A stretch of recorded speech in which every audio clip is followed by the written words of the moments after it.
What's up, everybody? Welcome back. This is That's What You Get Wednesdays here on Burn Your Boats. Today, we're gonna dive right in. You guys ready? Ready to get the little kick in your pants? Because it's coming. This week, we are going to talk about discrimination. Yes. And straightforward and to the point, you should discriminate. You do discriminate, and it's important that you do so. Imagine a world without discrimination. That would be a world where you're eating all of the food, regardless of whether you like it or not. That would be choosing to do everything, whether or not it's beneficial or not to your life.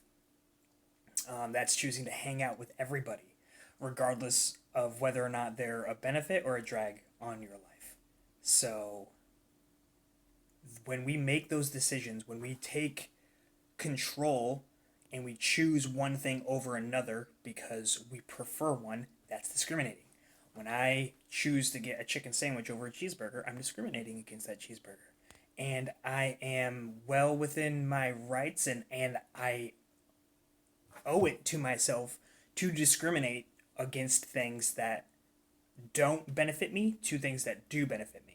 And this ties back in with multiple other principles that we had talked about, like the very first That's What You Get Wednesday, where I talked about choosing your friends wisely, and that if you show me the top 5 people that you spend time with, your top 5 friends, I will show you your future.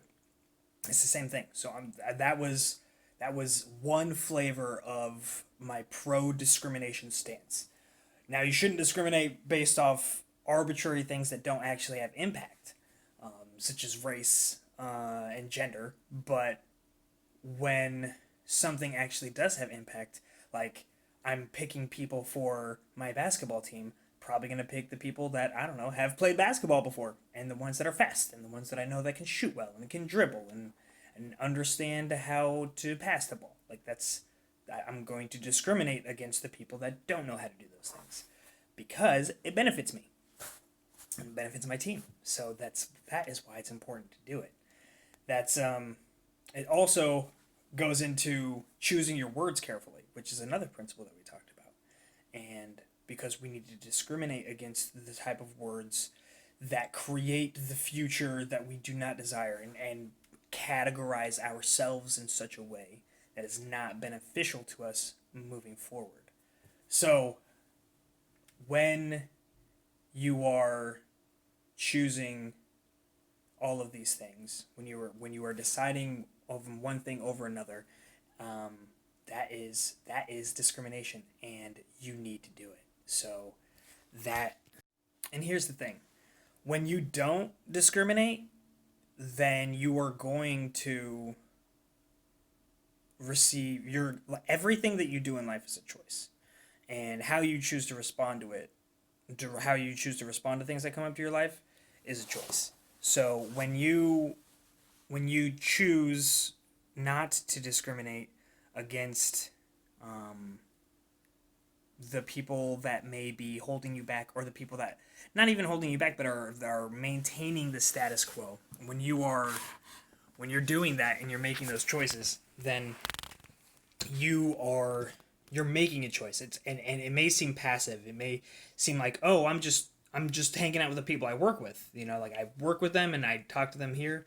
But you really, really dig into how it is you got to the place that you're in. And I talked about this in the positive communication, the power of positive communication, and that if you are demonstrating yourself and you are portraying a positive attitude, you're more likely to attract that positivity from others and to bring them in. And you need to actively discriminate against those people that are those negative influences on you, and you need to focus on the ones that are positive, that are going to help not just raise you up, but raise everybody up. And you need to be a contributing factor to that. And it's easier to be a contributing factor in positivity when you are surrounded by other people who are also contributing that value of positivity back out into the world.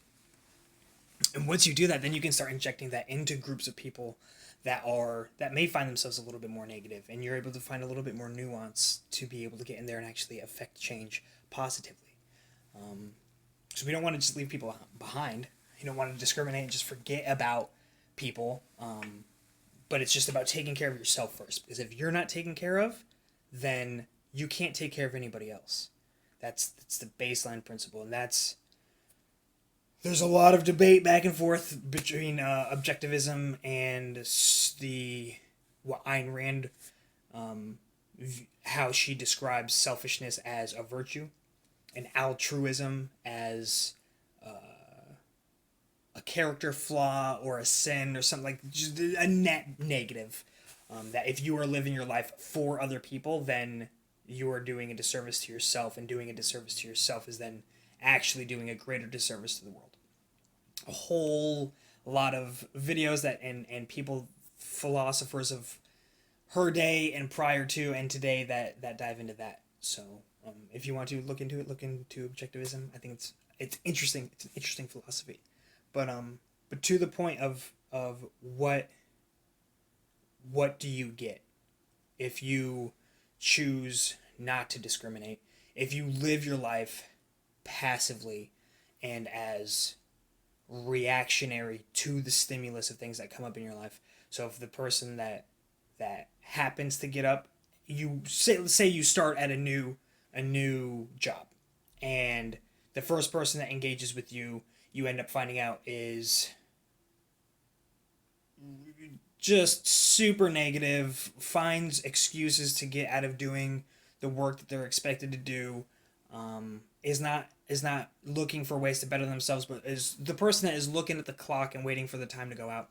And then you're not choosing what you're going to eat, in a healthy way, and you're going out to lunch. And this has nothing to do with the person, it's just another aspect of where you're not discriminating. So if you're not discriminating against certain types of foods that are not beneficial to you, then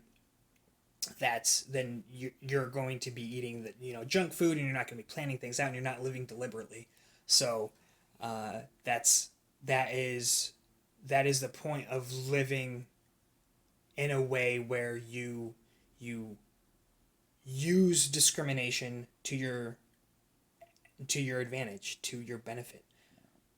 We all do it already. It's just about recognizing that you do it and taking an active role in it, rather than just passively receiving life as it comes. Use the tool and the action of discrimination to benefit you, and thus benefit people around you in a positive manner. You can do this.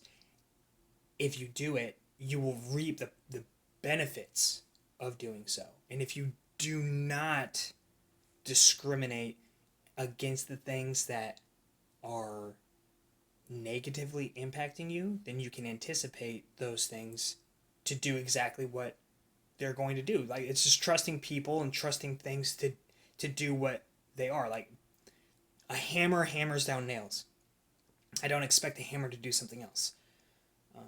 I don't expect it to cut wood, not efficiently. And so it's the same thing. I have to trust people to be who they are. And so in so doing, when I trust you, then I can effectively discriminate in a way where I choose to bring you into my life and to add you in as a valuable part, and choose to add you in as an exercise regimen, to choose to add you in as a dietary supplement, to choose to wear you as clothes.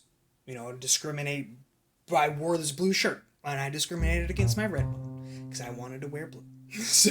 So think about the discrimination that you're doing in your life, and how it's impacting you and those around you, and is it benefiting you? And if not, how can you start discriminating in a way that is going to put you on the path to becoming the person that you know that you can be? That's it. And if you don't discriminate, then enjoy being the person that you are now, because you're not going to change. If you don't change your choices, your life will never change. And that's what you get on this Wednesday.